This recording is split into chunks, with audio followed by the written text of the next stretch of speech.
Yeah, let's move on. So, one thing we wanted to talk about though, because there's two routes in boxing.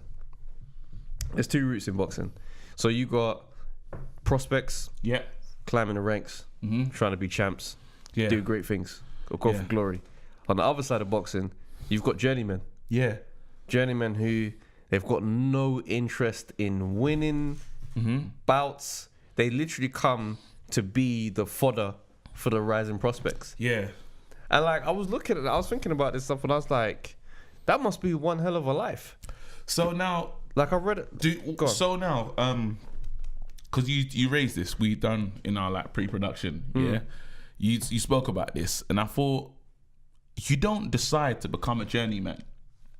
It happens after, like, let's say, a series of things not going your way. In a sense, like everyone sits at home and says, well, I like to believe everyone sits at home and says, I want to be champion. You know, like, I'm gonna be a champion. Then you have that fight. It doesn't go your way, but you get paid. That's right. And you're like, you know what? It's a weird journey. Yeah, exactly. Because now you're like security. Yeah, I can help. And there's sometimes you're the person that helps prepare, because there's people that spar that we'll never see. There's journeymen that are inspiring, that are helping our fighters get ready for the big fights. It's like I was looking at this guy, I read this article, right, in the Telegraph. It's quite an old article, but I remember reading it years ago. I've looked for it again. It's a guy called Johnny Greaves, right? Yeah. Now this guy wrapped up a 100 fight record, of which he only won 4. 4 fights, bruv.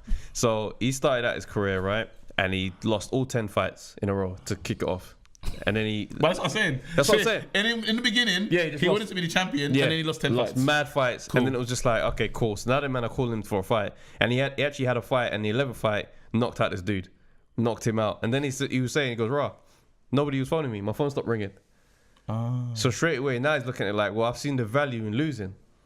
So these men come out, and the thing is that it's actually a skill that people don't really, I guess you would never think of, but it's actually a skill to be in there with an opponent who's a live wire, who's come to knock your head off. Yeah. Survive for 4 or 5 rounds, but at the same time, you're keeping it competitive, because you're not really trying to hurt him. Yeah. But you're doing enough to keep him looking good and trying to learn new stuff. So it's almost like you're in there to teach him something. It's like, I don't like that. It's like sparring that isn't sparring. I don't like that though. I don't like it at all. I don't like it because of we're conditioned to want to see victories. Yeah. And we want to know that everybody who competes wants to win, right? Yeah. But these guys, they're on the other side of boxing, where the prospects for them, they don't have prospects. They're not going to go and be fighting for world titles one day. So they get to make a living by giving these guys a night's work. Isn't that, it feels like cheating though. Huh? It feels like cheating. It's, you know what? Are you taking like it's like taking a good dive? Like, I don't understand what that is. Right. When the prospect, what we saying now? Remember when AJ first started? Yeah. Yeah. The first 10 fights he had. I guarantee we won't see those guys again. But they got to be paid well, be on a pay-per-view boxing night, share a ring with a future world champ. Obviously, they took some licks, but for them, that's a win. Do you understand what I'm saying? Like, if that man doesn't, but I'm trying to have the psyche of the man that's been beaten. Like, he's had 100 fights and he's lost. He's only won 4. Right. How do you feel? Like, what is your mindset? Like, how do you talk? Do you tell people you can't tell someone you're a fighter because you're not fighting? But then he's feeding his family. No, there's no honor in it. I'm sorry. There's no. I hear what you're saying, but like, put it this way. Are you not trying hard? Let's look at this. Why can't you? Okay, let's say these men have been trying, bro. Yeah, they've been trying. Okay, they are not good enough. They're not made for this world. Yeah, right. They could either be kicked out, and we can we literally just have to narrow it down, and prospects only fight prospects, and the whole thing is just literally big name. It's not gonna happen. It's not realistic. Yeah, I understand. So this way round, these men, they get to stay active. They get to do what they want to do. They get to do what they love doing or whatever. Yeah. But you know, they get to make some money. I don't feel there's any. I don't feel like there's honor in it. I don't like that. Because you know who's someone I thought was a journeyman, and this is what I was thinking. Because sometimes someone that's a journeyman and he just hasn't had the right things set up for him. Who? Chisora. He used to be the I gatekeeper. don't think it's fair to He used say. to be the gatekeeper. I'll call him the gatekeeper because he's never been the main man. He's never been the main guy. You fight Chisora if you're trying to be someone great. You beat Chisora and you're on the way. He even sees himself as the gatekeeper. You fight me and your career goes. So he knows that's the role he plays. Now the gatekeeper is saying, you know what, I can be more than a gatekeeper. Hence why he's added Hay to his corner. He's added is it Caldwell that? Yeah. Caldwell's now joined him as well. It's insane what he wants it. He's up for it. What he's doing. He mixes. He's what you call a fringe fringe level fighter. He mixes just on the edge of where the top guys are. Yeah. He doesn't. He's just not that guy. He hasn't been But able to get there. He's had title better and better now, though. He's looking better and better. But I would never consider him a journeyman. So what would you call him then? It's a gatekeeper. I don't feel like gatekeepers and journeymen are the same. Okay. Journeymen, cool. I'm talking about are the guys that first 15 fights of the young star's career. Those guys, even further along that, just before he hits that world level. No, because they started. Because these guys, I see it a bit different because they wanted to put Joe Joyce in with Chisora. This is what I'm saying. They was ready. That's because they're trying to fast track Joe Joyce's career. It's not that Chisora's coming down. So ain't you just a journeyman? If they say put Joe Joyce in there with him, well, they're calling him out. I remember they had that negotiation in the hallway. I watched it. It was on IFL, yeah, where they were talking about this fight. Oh, they shook on it, didn't they? They shook on it. The money wasn't great. It wasn't a massive fight. He said, yeah, we'll do this. They literally in the hallway they done the fight.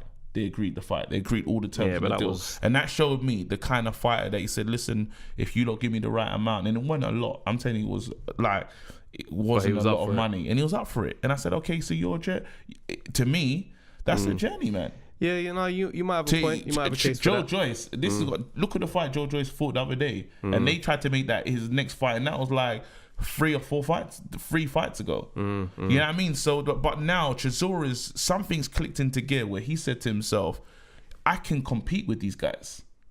I'm meant to be at this. I've never taken it serious enough. Because that's why I feel some journeymen are just people that have never taken it as serious as they need to. Dylan White could have become a journeyman. However, his mindset said, when he got knocked out, when he took the knockout from AJ, he said to himself, I need to take this serious. There's something here for me. I disagree on the fact that not everybody has what it takes to be a special fighter. Okay. And it's not just about the hours in the gym. Some guys work hard to be great, and some guys have that special something about them that they just need to harness. Like, obviously, everybody needs to, hard work is required for everyone. But some fighters are just naturally gifted fighters. You can't just train up to that. And I don't think journeymen become journeymen because they didn't train. Some men are just not built for this level. Some guys just have a weak chin. They get knocked out. There's nothing they can do about that. But this is what I'm talking. Okay, cool. They cut easily. Like, there's so many. Like, there's a few fighters who've got like real mad eye ridges, and they get cut mad easy, and it just messes up their careers. Yeah, I understand those ones, but I'm talking about like, because when you brought up this topic, yeah, the first person that came to me was Chisora. Yeah, and he's someone that is very look at his chin, an amazing chin. We haven't seen him really take that kind of the knockout they took against Dylan White was devastating. It was, we've never like. And when I look back at the first fight that they two had, I thought he actually, I thought Chisora was going to win. Yeah, same. Yeah. But like, look at this, like the way these guys live, right? And the reason why I kind of feel a bit more sympathy, right? So this guy Greaves, he said one of his fights, he took a fight an hour and a quarter before it was due to start. Wow. Man was like, yo, cool. Somebody pulled out. The promoter says, yo, you want to fight? Man went home, got his things, come back, and he's scrapping. Got there 10 minutes before the fight was due to start. Went in there. Doesn't know nothing about the opponent. Yeah. Now, these guys, right, let's be real. They're not built to get better and start winning and climbing ranks. I hear what you're saying. They get to make a living this way. Yeah. Now, I look at boxing as one of those things where it's like, it caters to people who tend to not have many options. Yeah. So I don't have a problem with guys who, they wouldn't be able to go to the top level and succeed, but they're good enough to not get too damaged and they can keep coming back, make a living, making an earning. I don't have a problem with that. It's dangerous, and I'm not really a fan of people getting hurt for the sake of it, but they get to make a living. Because you're putting yourself in harm's way. You know, I don't see it from that side, and I don't think I can, because it's, when I look at boxing, it's a pure, for me, it's purer than that. It's like I want to see two people compete, and that's why I have that's why I have the biggest issue with the heavyweight division now, because all these amazing fighters don't want to compete. That I can't understand. That I can't understand the easy route.